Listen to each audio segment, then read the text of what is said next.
All right, guys, welcome to the first meeting of the Crypto Investment Group. We are the CIG committee. So my name is Nate McNally. I am the president of the organization. I am a mechanical engineer and I'm studying for my MBA with a concentration in quantitative finance. And then my name's Cade. I'm the vice president. I'm a finance major, but I'm also minoring in personal wealth management. And then when I get out, I will be studying for my CIG degree. Luke's our treasurer. Wandering Guys, around. I'm Luke, I'm the treasurer. I'm currently studying management information systems, and I am on a business fraternity that's on campus. So we started this group this year. It's brand new, so any feedback you guys can give us would be really appreciated. We'd love to get Best New Club Award from the source. So if you guys can help us do that, that'd be awesome. I started this group because last summer I worked an internship where the university tried to get us to come up with a business model that could eventually become a startup.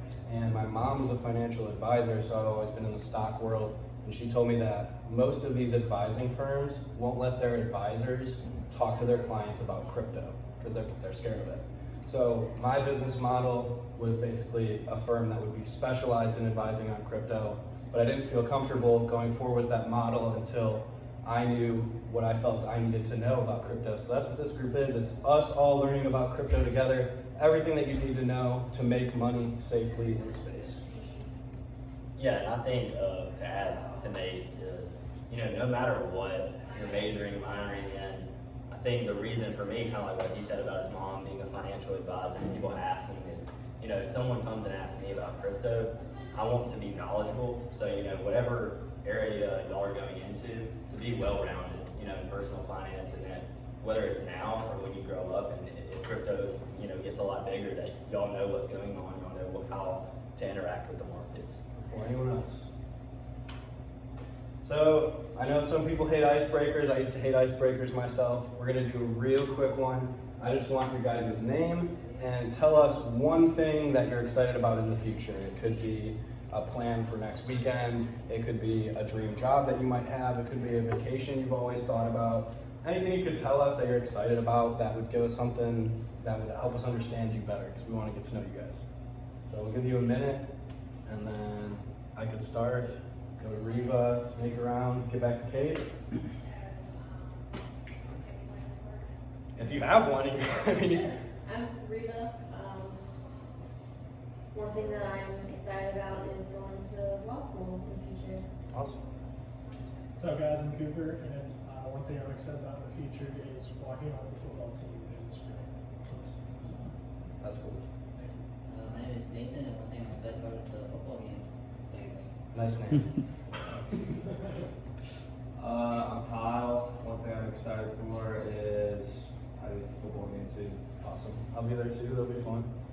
Jonathan, one thing I'm excited for is to see what Tesla has for the future. I like that. My name's Reed, and I'm excited to someday work in the field of investment banking. Okay, awesome. You're in the right spot. My name's Warren. Excited to go to the Santana concert on Friday night here. Santana? What genre is that? It's like old rock, like 60s from. Okay. I'm Griffin. I'm excited to maybe run for political office someday. What kind of office? Probably just local government. Just really into politics? You poli-sci major? Yeah, no, I'm a finance and economics major. Okay. That'll be down. Well, there you go. Let's go to you. I'm Levi. I'm excited to finish a board game I'm working on. What kind of board game? It's a history board game. The Creek 4 in Alabama. You have a title for it yet? I'm thinking of the title of State Creek, but I'm not sure. Have you ever played Catan? Yeah. Okay, if it's anything like Catan, I'll play it. We love Catan. I'm Rafi, and I'm excited to get my MBA next year. Awesome. I'm Sam Wood. I'm from Tennessee, so I'm excited for the UT game this month. It'll be like a little surprise. Yeah. My name is Alex, and I'm excited to learn about crypto. Awesome. Good to meet you, Alex. I'm Lydia, and I'm excited for the cooler fall weather. Yeah, it will be nice. Definitely. It was feeling really good earlier today. Really good. Maybe you got mine, but again, I'm Cade, and I don't know, I think I might be going to Universal pretty soon, so I'm looking forward to that one. I think I skipped myself. So one thing I'm excited for in the future would be probably going to Italy. If I die and I haven't gone to Italy, then I'll be really upset with myself.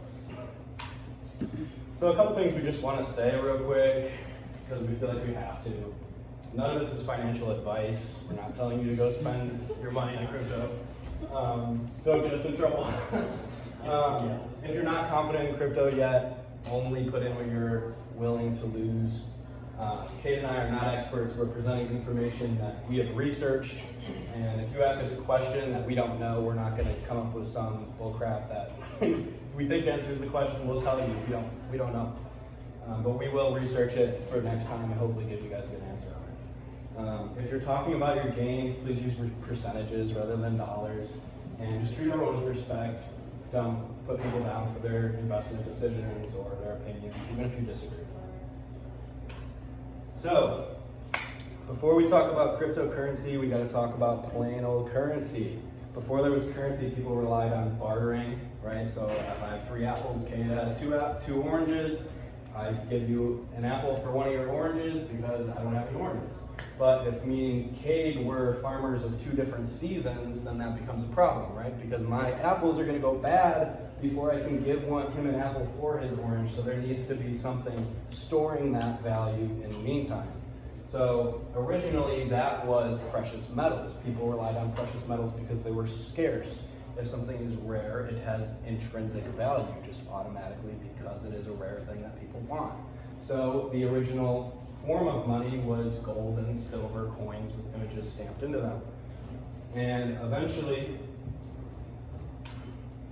governments wanted their own forms of currency, like paper money. So the gold standard came about in 1871, and it lasted, at least the true gold standard, until 1914. And basically what that meant was that countries all agreed to sell and buy gold at a fixed price, and their individual currencies would be based around those prices. So for example, if the US set the gold price at $500 an ounce, $1 US would be equal to 1/500th of an ounce of gold. And people really liked the gold standard because there's a fixed supply of gold. There is only so much gold that humans can take from the surface of the planet. So because of that, there's only so much money that can be created in paper form to match that value.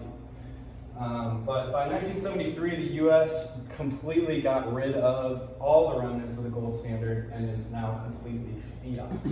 So what a fiat currency means is that it has no intrinsic value, right? It's just a piece of cloth. And it's not backed by any precious metal. There's no, 1/500th to go off of. It simply has value, and that value is maintained through monetary policy, which is simply the Fed messing with interest rates, which we're about to learn now. So this is actually a really good video. It's 5 minutes. It explains it better than I could because it has all graphics, dynamic and stuff in the back. So I'm just going to play that one real quick. And now a brief lesson on the Federal Reserve System. The Federal Reserve, or the Fed, is the central bank of the United States. As the central bank, it determines our nation's monetary policy. This means the Fed determines how much money is floating around in the U.S. economic ecosystem, ready to be spent on goods or services.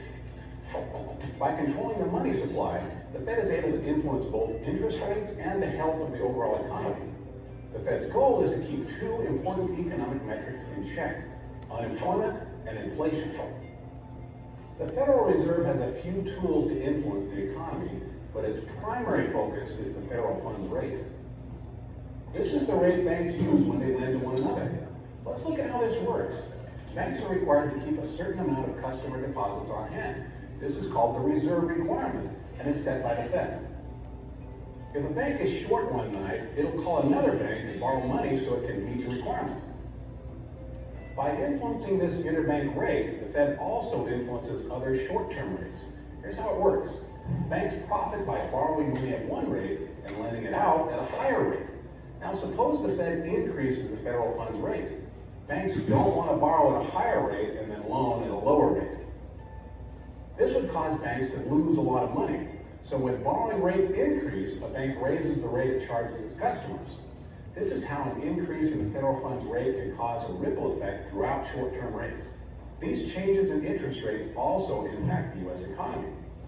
For example, if the economy shows signs of slowing, the Federal Reserve will lower short-term rates in an attempt to turn things around. As a result of this, banks will decrease the rates for their customers. These low rates make it cheaper to borrow and less attractive to save. This leads to increased spending, borrowing, and investing. The Fed hopes these actions will lead to economic expansion. Changing an interest rate isn't as easy as turning a dial. To drive the federal funds rate toward its target, the Fed uses open market operations. This is where the Fed enters the bond market to buy and sell government securities. Doing this influences supply and demand, and thereby changes the federal funds rate. Historically, the Fed's open market operations only bought and sold short-term government securities, and therefore only influenced short-term interest rates. However, as a result of the Great Recession, the Fed has employed more unconventional monetary policy and has started purchasing longer-term securities. It did this to influence long-term interest rates. This process is known as quantitative easing, or QE. The Fed's actions can impact key economic measures like unemployment and inflation. For example, reducing long-term rates allows the Fed to help lower rates on mortgages or other types of loans. This could lead to things like people buying new homes or companies taking out loans to build a new factory or launch a new product line. These new commercial projects lead to companies hiring more people and thereby increase employment. However, when the economy grows too quickly or grows for a long period of time, it can cause inflation. Inflation is the rising cost of goods and services. To reduce inflation, the Fed increases rates, making it more expensive to borrow money. When it's too expensive to borrow money, businesses will reduce expansion and consumers will start to spend less. This decreased demand will cause prices to fall, lowering inflation. Now that you have an idea of how the Federal Reserve influences interest rates and the purposes of open market operations, you should be more comfortable when you're reading the highlights of the effort. All right, now, if you're not a finance major, I'm sure that was a lot for you. The key takeaway here, the important thing to understand, and let me put this in full screen. The important thing to understand is that the Fed is trying to lower the unemployment rate, and they're doing that by raising the money supply. Well, the problem is that when they raise the money supply, inflation of goods and services occurs. So over time, our dollars are becoming less rare and thus less powerful. We see this in this next infographic. You can see that in 2020, a dollar would buy you a McDonald's coffee because it costs $1. Well, in 1913, a dollar would have bought you 30 Hershey's chocolate bars. It would have been worth almost $25. So clearly, we're seeing the price of goods and services increase relative to what our dollar can buy. So people are listing that as a reason for a need for a currency that doesn't rely on the government, because the government is just going to continue to print money, and people want another option that isn't going to decrease over time. Because if you're saving your dollars like you've been taught to, you're losing money every day. So the thing is though, I also want to mention, in 2020 alone, because there was so much unemployment due to COVID and they had to counteract that somehow, the result was that they created 20% of all money in existence. So 20% of the money all around the world today was created last year. We're talking about hundreds of years of money creation ended up being 80% of what we have today just because of last year. But the problem is that how do you trust a currency that's not government-based, right? Because if the government's causing the power to go down, but we don't really have another option because you have to trust somebody, then what's the solution? Because I could create currency X right now and manage its value, but who's gonna stop me from giving me $1 million of currency X, right? So that's the problem that blockchain aims to solve. Blockchain is what runs all the cryptos. So quite simply, it records information in a way that makes it difficult or impossible to change, hack, or cheat the system that's recording it, right? So there's another video, it's the last one, but it's a really good dynamic video that I think will help you guys because this is a really hard concept. This is for the dreamers. Blockchains are incredibly popular nowadays. But what is a blockchain? How do they work? What problems do they solve? And how can they be used? Like the name indicates, a blockchain is a chain of blocks that contains information. This technique was originally described in 1991 by a group of researchers and was originally intended to timestamp digital documents so that it's not possible to backdate them or to tamper with them, almost like a notary. However, it went by mostly unused until it was adapted by Satoshi Nakamoto in 2009 to create the digital cryptocurrency Bitcoin. Now, a blockchain is a distributed ledger that is completely open to anyone. They have an interesting property. Once some data has been recorded inside the blockchain, it becomes very difficult. I just want to say one thing. Think about each block as a single transaction.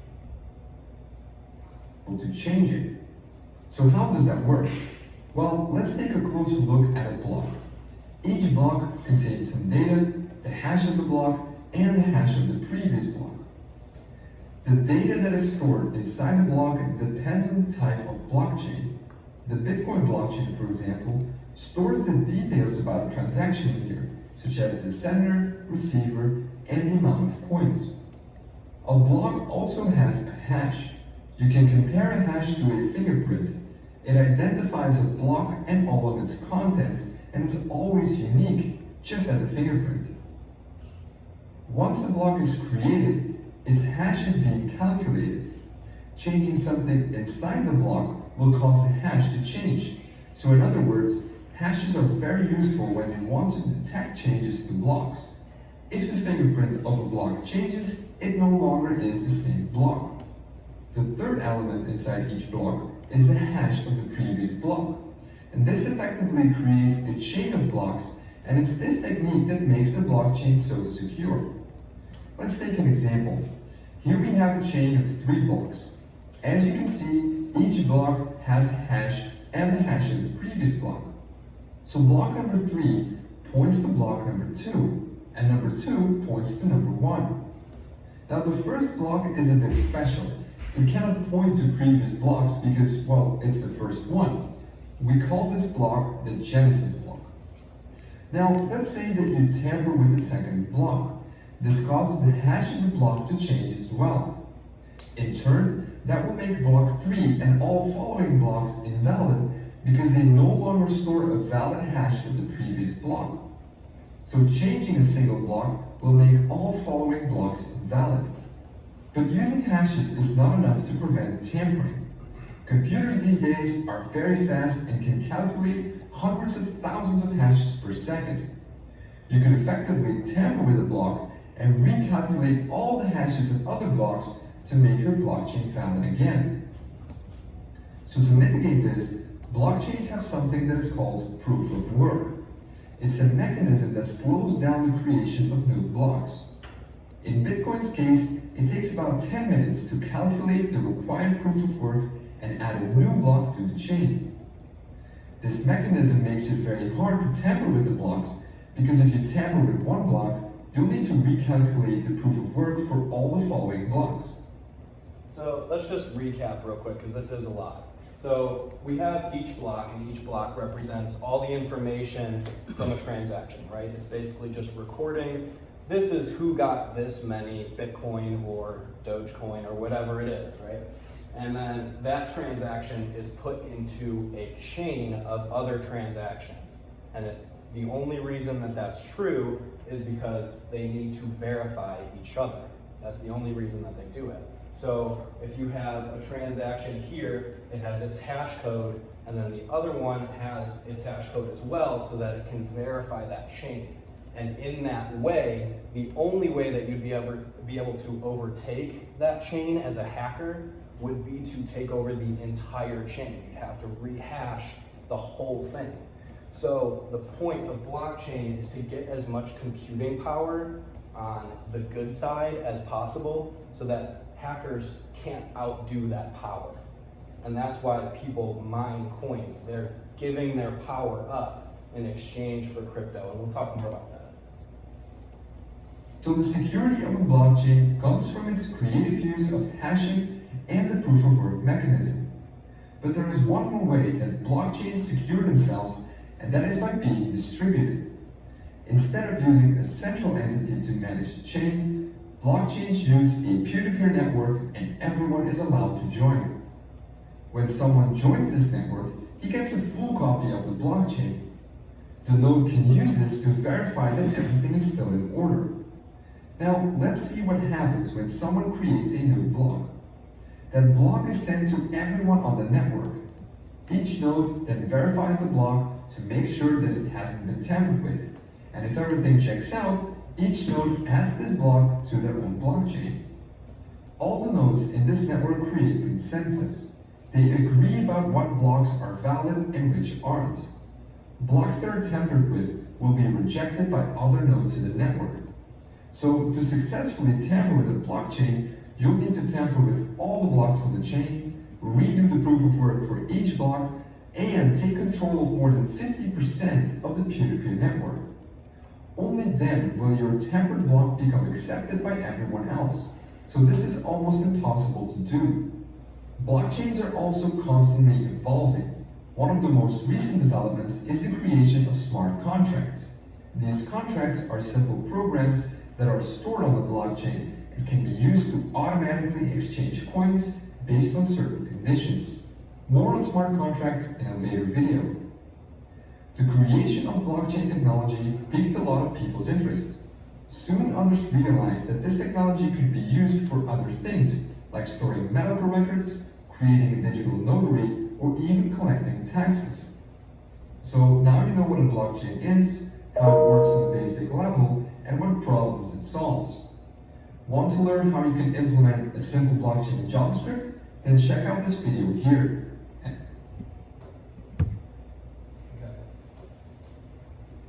So, like it mentioned, blockchain is a distributed ledger technology, which just means that it has all of these pieces. It has smart contracts, which we will talk about at a later meeting. It's secure, obviously, because they're all individually encrypted transactions. It's anonymous because before the government made you put in know your client rules to where you had to make yourself known that you were buying these cryptocurrencies, it would be totally anonymous. Unanimous, we're going to talk about in the next slide. But obviously, time-stamped, the records can't be reversed, and everyone in the network has the full chain. So that's how it's being verified. So obviously, cryptocurrency is not a metal. You're not actually mining for it. So what do we mean when we're saying you're mining cryptocurrency? Well, basically, if you have a computer that's pretty good, you can sign up to mine cryptocurrency, and what it will do is it will take the computing power that is in your computer and it will basically lend it to this algorithm. And the algorithm is using the power that's inside of your computer to basically verify the entire chain. Like it was saying, remember how it was saying about nodes? Nodes are just miners, it's the same thing. So if you have somebody who's giving up their computing power, they have access to the chain, and when a new block is added to the chain, they're checking that and verifying it against it. Yeah? Does that cause like depreciation on your computer? Well, so it is a very intense process. Like it does use a lot of your computing power. So, I mean, if you're not using a computer, you can look up the requirements for each crypto that you need.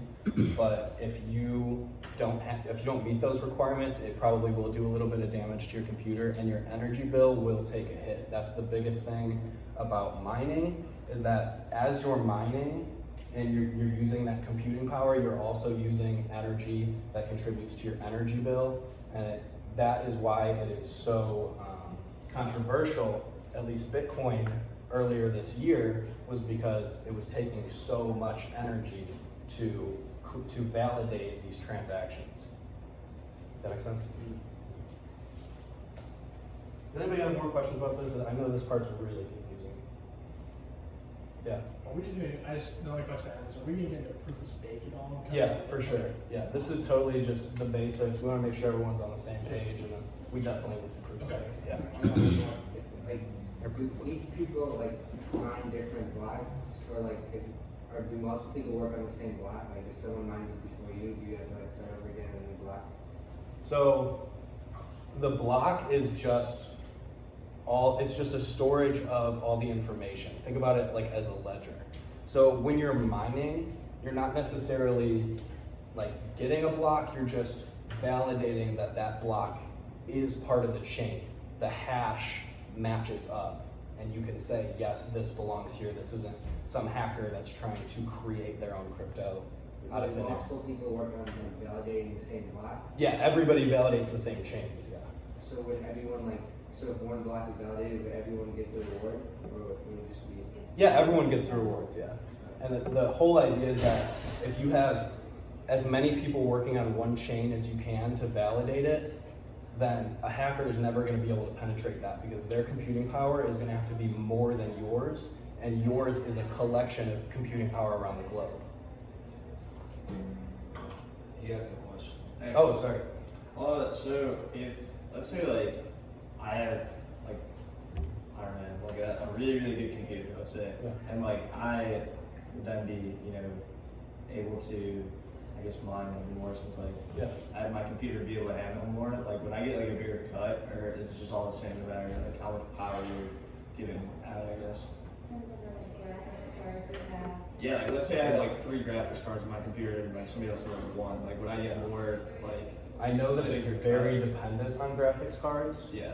I don't know exactly how it decides who gets how big of a cut. Gotcha. I'll look into that for you. I think that's why they have the farms, is because Yeah. I always thought it was like it's your guessing, it's your guessing a password, or you're guessing a hash, right? Yeah. You're just whatever computing power you have is all the power you have to guess like I don't know how long it is, like a 50-digit code that you're trying to guess. Whoever guesses that code right gets a Bitcoin, gets a crypto. So the more computing power you have, the more times you'll get that right. But I know you're not waiting like days to solve a block. Like, you are continually, if you're mining, you're getting money and money, because you're only getting a small amount for solving each one. As long as you're working in a pool, you get consistent money. Yeah. Also, has any small cryptocurrency ever been overtaken? Like, again, it says you have to have a 50% margin with like peer-to-peer, whatever it is. Like a chain being overtaken? Yeah, it's by like hacker? a small upcoming, cryptocurrency has never been overtaken. Okay. I think we're about to get into a little bit of that. So if you still have that question, come to us after, and we can get dive a little bit more into that one. You ready? It's your side. Yeah. So who in here, if you don't mind raising your hand, likes volatility, whether that's crypto, stocks? Okay. Yeah. And I don't think that's like the case. It's the case in stocks. It's the case in cryptocurrency. The higher volatility, and when it is volatile, you can, it's like, when is the lows, and that takes a little bit more technical analysis to buy in those lows. But always the higher volatility is going to be higher the risk, higher the reward, but also you can have a higher risk of loss. So same with lower volatility is going to be your lower risk, lower chance of whatever reward you get, and also the lower loss on that as well.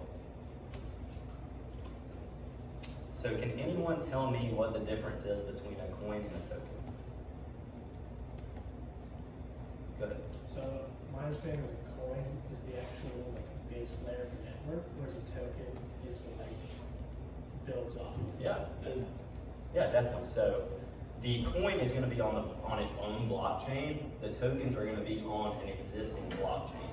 So with that, you can go, and also with the usage, you can see with anyone that is a coin, it's going to have a usage more like a normal currency. And you're starting to see that with Bitcoin, where you can start to buy by using purchases with Bitcoin. When it comes to the tokens, it's more of a transactional, contractual agreement between the two.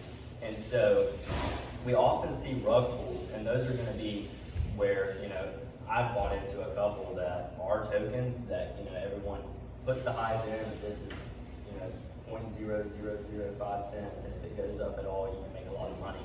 But the problem with that is, once again, you can see there the safety. So a coin is gonna be very difficult to make, but that ensures the safety through the blockchain, through testing, through the network of computers, and it will increase the safety for a coin. So for a token, that's gonna be a lot less safe. That's not necessarily to say that they're all scams, but you're much more likely to come across a rug pull where you lose a lot of money just trying to get people to invest, and then once they invest, they sell out their stake. Does that make sense to everyone? Any questions or anything with that? And here are the categories. So if you want to know what some of the coins are and some of the tokens are, I'll leave this up here for a second so you can kind of familiarize yourself with that.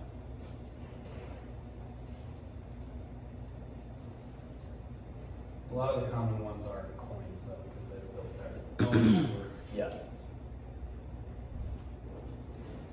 All right, so here are the brokerages. And does anyone in here, if you'd like to raise your hand, use Coinbase? Several people, okay. Any other people that have recommendations on what other brokerages to use can raise their hands if they want to. Yep, what you got? Just legal. Yeah. Regular, just trading account. I use crypto.com. Crypto.com.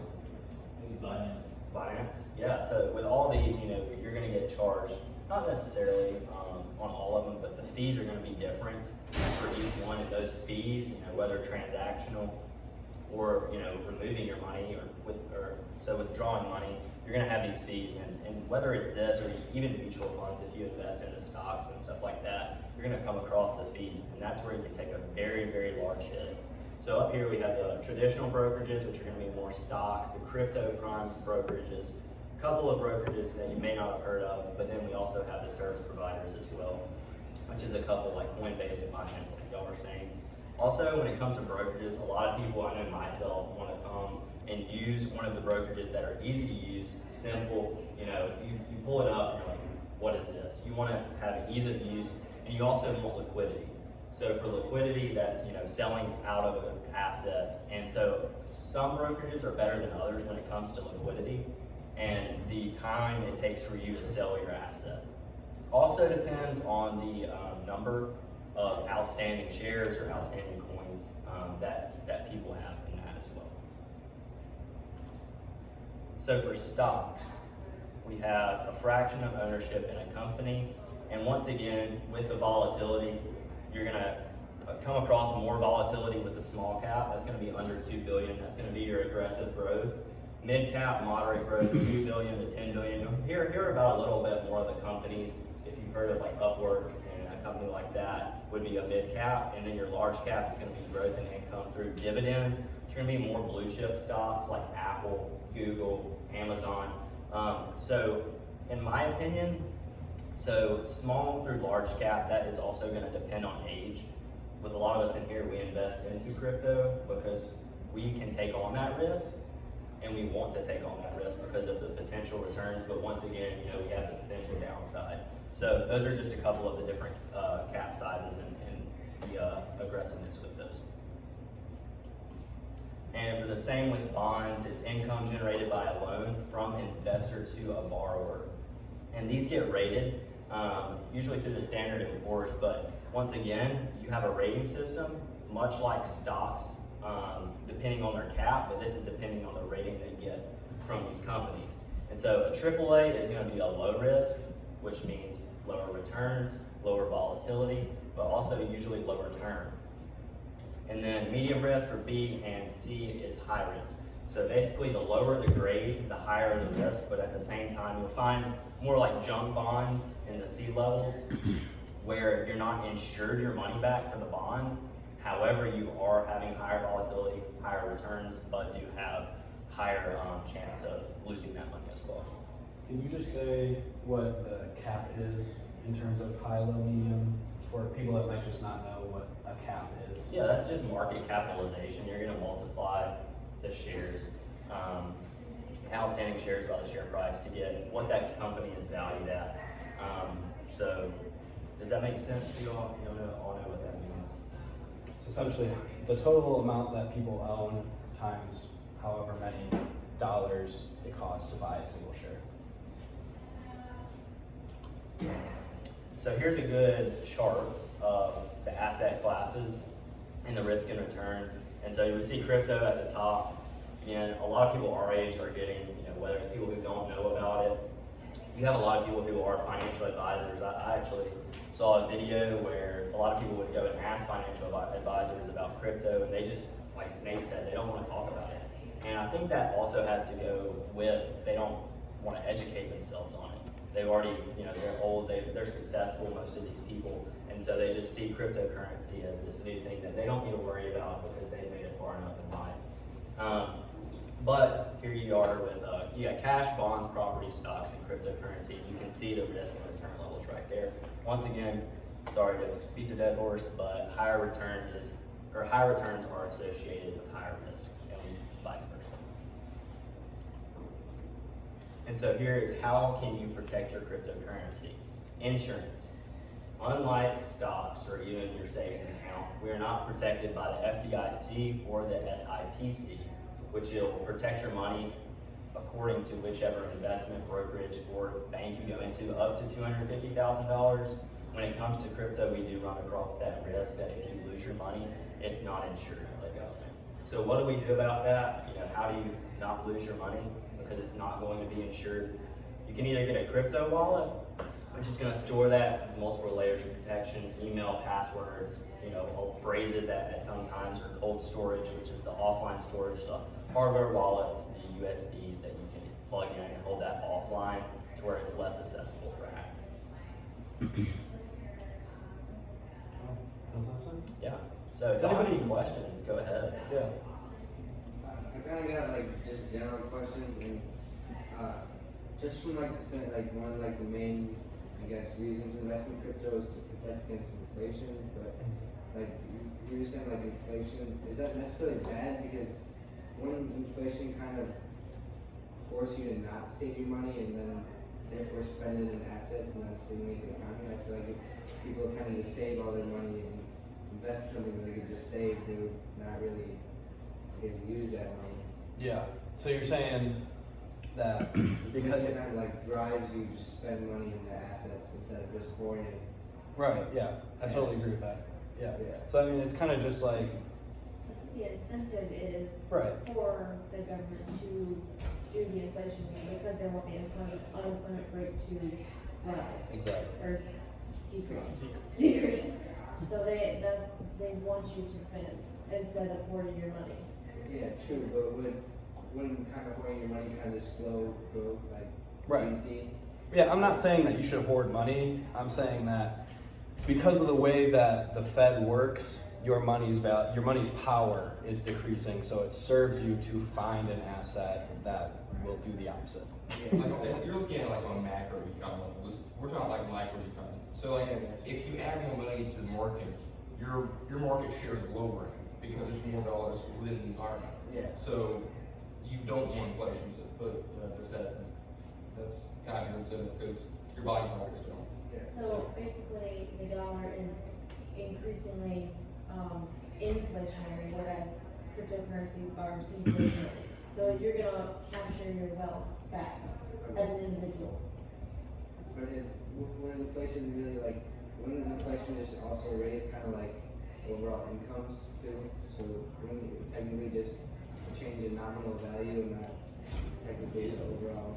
So the dollars that you have, it will raise your income, but the dollars that you have will be worth less. So everything else will raise with it. So your income will actually, the dollar amount will rise and you'll see more money in your bank account, but it won't be worth more. Like you said with the McDonald's cup of coffee and the 23 candy bars. Yeah. So if you're living paycheck to paycheck, it won't impact you. But if you're growing your wealth over a period of time, that's where you're going to see an impact.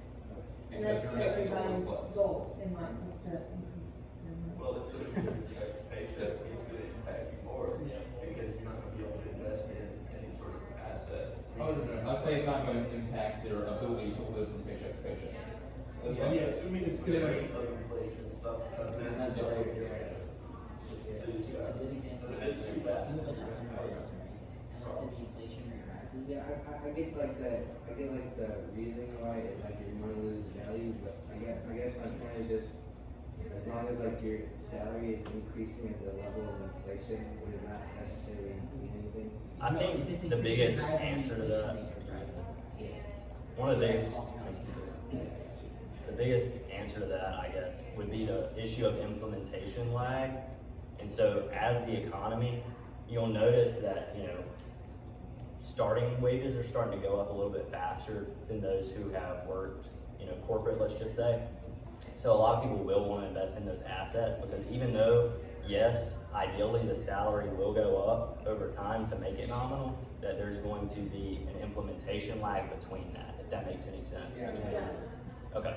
It does, because, there are industries that new, people that get hired on new, they're getting paid the same amount as employees that have been working there for 15 years that haven't gotten, the increase in. So the problem would be more of that, they're not making enough to match inflation rather than the inflation itself. Yeah, so you want to track that number, and with the implementation being so slowed down, like she was saying, you're going to go into a starting job, and they're going to be the slowest ones to follow the economy because that company doesn't want to lose money while they're going to be losing money because they're still making it, but whether it's wages, whether it's, goods, services, all of that has that implementation lag. And so that's one of I guess to answer your question of why people would go into assets, if their salary is just gonna match that, is once again, just because of the implementation lag. And with right now, with how, like Nate said, we printed 20% of the money supply, we're looking at a pretty long implementation lag because we're also at a really weird, strange situation in our economy where we have low interest rates and high unemployment. And we haven't really experienced that in a while. So the implementation lag on that could be very, very long. So I would say get into assets while that inflation is where it is. If that makes sense.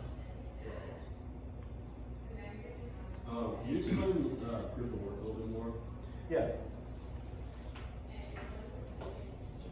I just don't understand how that would help protect. I want to get the graphic from the video because it's really good. What is the same video?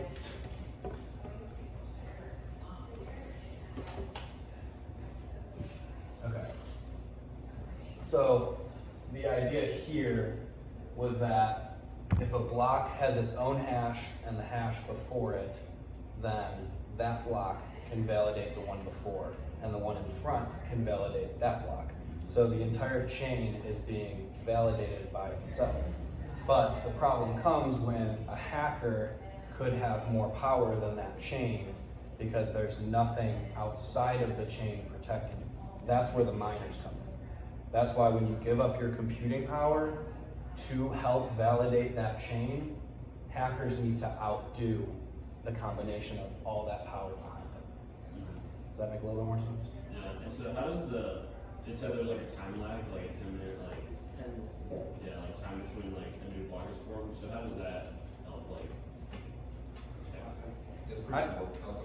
I don't know that it necessarily helps. I think that that's just the process that it takes to validate it by all the nodes in that network. Okay, so proof of work itself is just the nodes verifying that work was done, that a transaction was made, yeah. And we'll get into proof of stake, probably either next meeting or the one after, because I know we're gonna talk about Bitcoin a lot next meeting.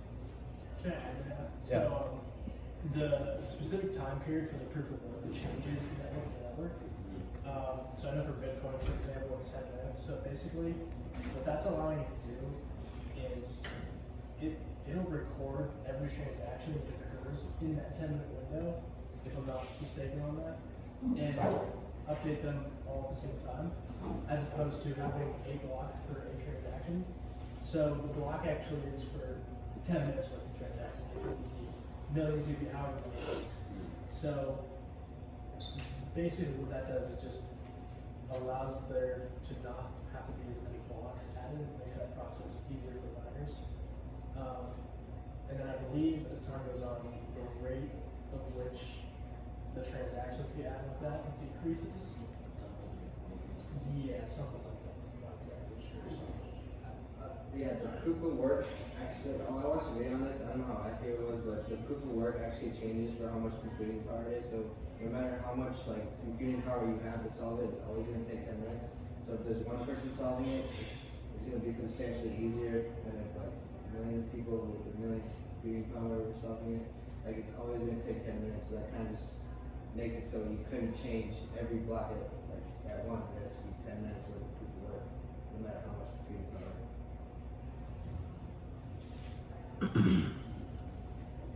Anything else? I just saw something about Coinbase having a Coinbase Pro or something like that. Coinbase Pro.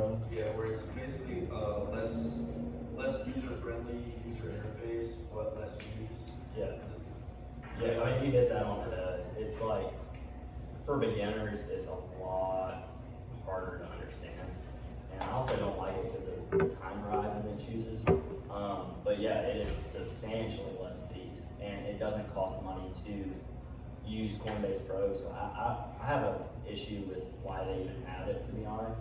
Because I'm like, they have it with lower fees, but it's called Pro, so I think a lot of people assume that you have to pay for it or pay in some way. And it actually has less fees than Coinbase in general. So it does have less assets available. So if you're willing to like stay more mainstream and take the time to learn it, it would be worth it to do that versus paying extra fees. ask that again. Like if you were willing to spend the time to learn how to use the interface and you were going to go for some on-call coin, is it worth it to do that versus paying a higher fee at a normal purpose?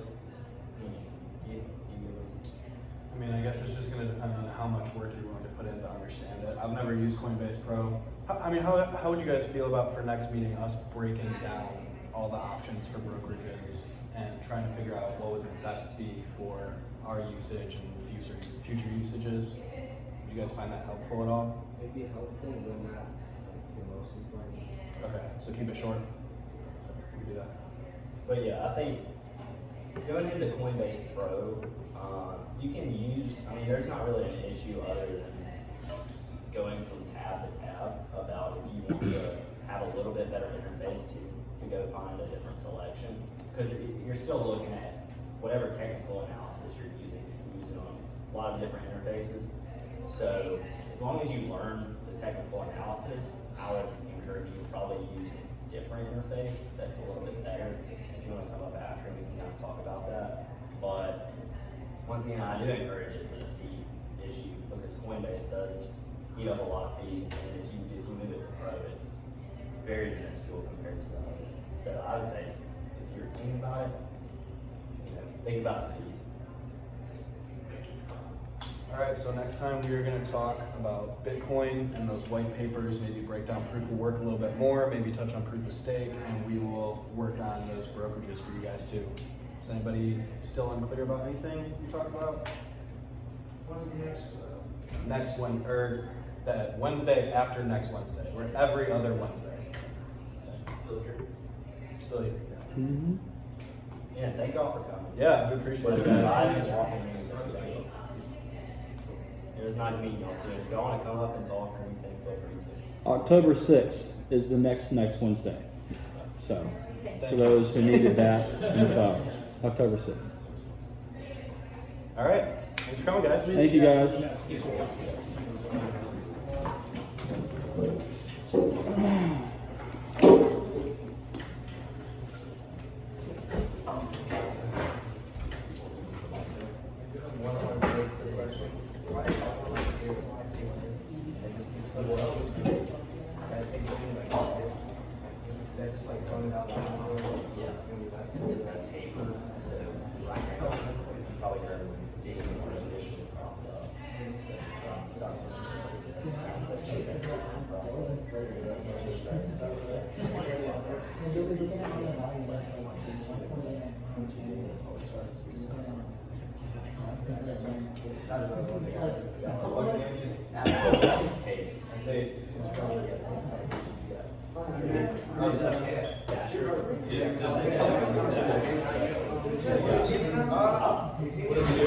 It's just that I'd rather we